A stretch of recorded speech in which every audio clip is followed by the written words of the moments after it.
Assalamualaikum warahmatullahi wabarakatuh. Kami dari kelompok 2 akan menyampaikan video pembelajaran mengenai metode ilmiah. Selamat malam.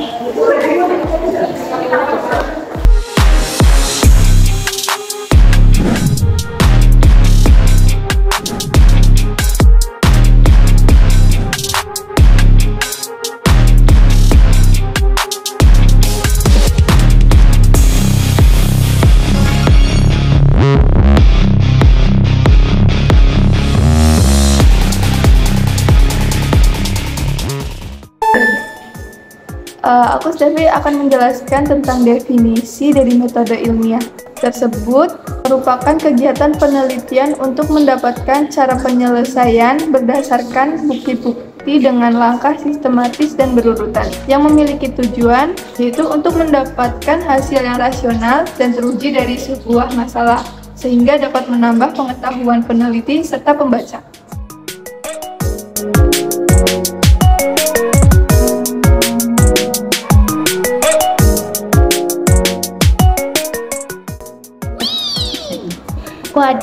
Aku akan menjelaskan langkah-langkah metode ilmiah.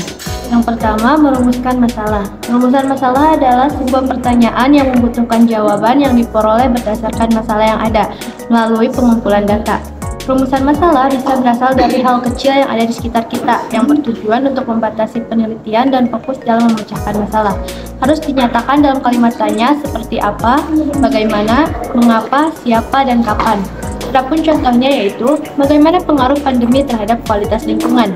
Ada 3 cara membuat rumusan masalah. Yang pertama, kita harus mengetahui apa yang menjadi masalah dalam penelitian. Selanjutnya, pikirkan dengan kritis hal-hal yang menjadi pertanyaan dalam penelitian. Dan yang terakhir, pastikan rumusan masalah yang dipilih memiliki manfaat sebagai suatu penelitian.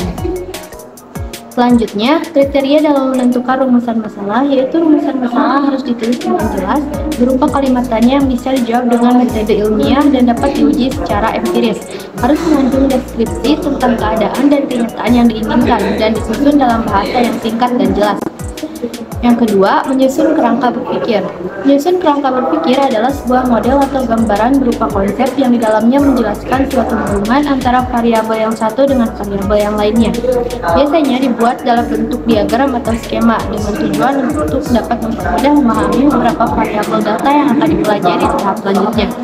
Selanjutnya, tahapan dalam menyusun kerangka berpikir yaitu yang pertama, menentukan variabel yang lebih detail, yang kedua, membaca buku-buku hasil penelitian, yang ketiga, deskripsikan teori serta hasil penelitian, yang keempat, menganalisis teori dan juga hasil penelitian secara kritis, yang kelima, menganalisis komparatif tentang teori dan hasil penelitian.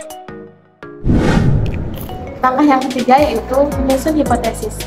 Hipotesis merupakan suatu dugaan, praduga atau jawaban sementara terhadap masalah penelitian yang kebenarannya masih harus diuji secara empiris melalui data yang terkumpul. Fungsinya apa? Agar penelitian lebih terarah, tujuan jelas, lebih efisien, pengumpulan data bisa lebih relevan, dapat menguji kebenaran suatu teori, memberi ide untuk mengembangkan suatu teori, dan memperluas pengetahuan tentang gejala-gejala yang dipelajari. Contohnya bagaimana sih?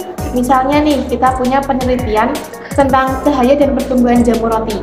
Hipotesis yang mungkin muncul yaitu cahaya tidak mempengaruhi pertumbuhan jamur roti, dan dasarnya berasal dari tumbuhan berklorofil itu memerlukan cahaya untuk hidup, tetapi jamur roti tidak berklorofil. Yang keempat, yaitu melakukan eksperimen. Eksperimen atau penelitian adalah suatu kegiatan pengumpulan, pengolahan, analisis, dan penyajian data yang dilakukan secara sistematis untuk memecahkan suatu persoalan atau menguji hipotesis dengan metode ilmiah untuk mengembangkan prinsip umum atau percobaan yang bersistem dan terencana. Tujuannya untuk mengetahui hubungan sebab akibat yang tercipta agar antar variabel supaya bisa melakukan observasi secara langsung oleh peneliti untuk mengetahui pengaruh suatu perlakuan tertentu terhadap kondisi suatu hipotesis yang perlu ditetapkan dan agar bisa memprediksi efek dari perlakuan pada suatu variabel tertentu. Selanjutnya adalah analisis data. Analisis data artinya data yang diperoleh dianalisis secara kualitatif ataupun kuantitatif yang dilakukan untuk mengubah hasil data penelitian menjadi informasi baru yang dapat digunakan dalam kesimpulan, yang bertujuan menjelaskan suatu data agar lebih mudah dipahami untuk kemudian dibuat kesimpulan. Nah, adapun prosedur analisis data. Yang pertama, kita harus mengumpulkan data. Kemudian yang kedua, tahap penyuntingan. Tahap penyuntingan itu pengecekan kejelasan dan kelengkapan instrumen pengumpulan data. Selanjutnya, pengkodean, yaitu identifikasi dan klasifikasi data yang dibutuhkan. Selanjutnya, deskripsi data, merupakan penyajian dalam bentuk tabel, grafik, dan lain-lain. Dan yang terakhir, pengujian hipotesis. Hipotesis mencari apakah hasil yang diperoleh sama dengan hipotesis atau tidak. Analisis data dibagi menjadi dua, yaitu analisis data deskriptif, yang artinya teknik analisis dengan membuat gambaran data yang dikumpulkan tanpa membuat generalisasi dari hasil penelitian, grafik, presentasi, frekuensi, diagram, dan sebagainya.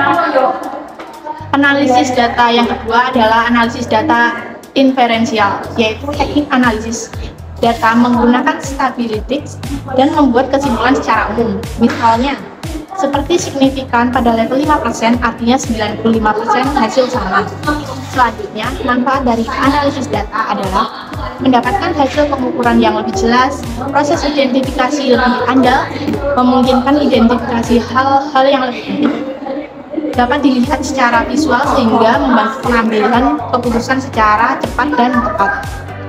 Langkah selanjutnya adalah membuat kesimpulan.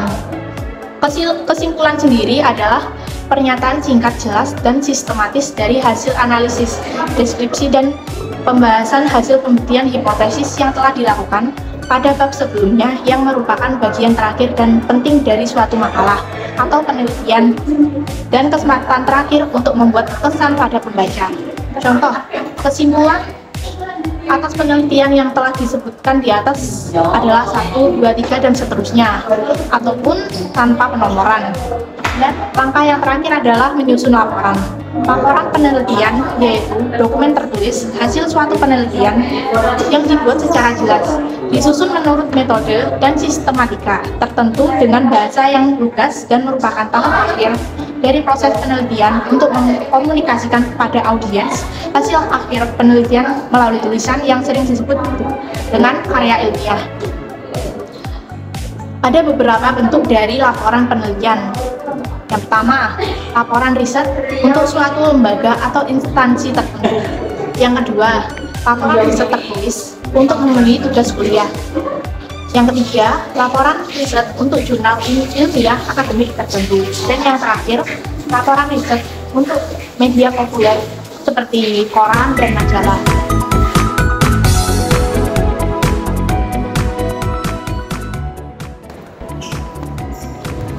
Manfaatnya yaitu 1.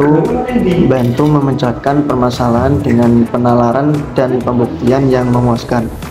Yang kedua yaitu menguji ulang hasil penelitian orang lain sehingga diperoleh kebenaran yang objektif. Yang ketiga yaitu memecahkan dan menemukan jawaban rahasia alam yang sebelumnya sudah menjadi teka-teki. Yang keempat yaitu mengembangkan pengetahuan yang sudah ada dengan melakukan penelitian dan pengujian kembali hasil dari suatu penelitian. Yang terakhir yaitu yang kelima, mendapatkan pengetahuan ilmiah yang rasional yang teruji kebenarannya. Dari penjelasan-penjelasan tersebut, dapat kita tarik kesimpulan bahwa metode ilmiah merupakan metode penyelidikan yang sistematis dan terorganisir yang dapat dilakukan untuk mempermudah dalam menjawab pertanyaan dan memecahkan masalah. Sekian video pembelajaran yang dapat kami sampaikan. Kurang lebihnya mohon maaf dan semoga bermanfaat. Wassalamualaikum warahmatullahi wabarakatuh.